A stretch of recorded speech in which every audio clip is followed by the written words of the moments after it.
ہم مسلمان تو ہیں، ہمیں اللہ رب العزت نے مسلمان گھرانوں میں پیدا کر کے ہم پہ اتنا بڑا احسان کیا ہے کہ ساری زندگی بھی اس احسان کا بدلہ دیتے رہیں تو کبھی نہ دے سکیں، اور دے بھی کیسے سکیں گے اگر ہمیں وہ کسی اور گھرانے میں پیدا کر دیتا تو کیا ہم کس دین جو ہے یہ اسلام اس کے اذن کے بغیر حاصل کر سکتے؟ ہرگز نہیں۔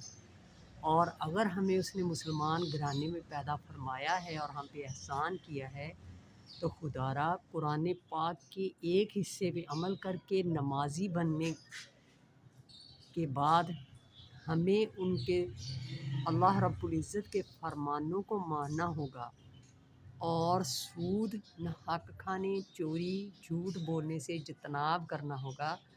تو اگر ہم نماز پڑھ کر کہتے ہیں کہ ہم کامیاب مسلمان ہیں، ہم نے اسلام کو اپنے اوپر مسلط کر لیا ہے اور پورے کے پورے اسلام میں داخل ہو گئے ہیں، تو میری بہنوں اور بھائیوں یہ بالکل غلط ہے، کیونکہ اسلام قرآن پاک جو ہے اس کے پورے حصے پر ایمان لانا اور عمل کرنا، یہ ایمان میں پورا کا پورا داخل ہونا تھا۔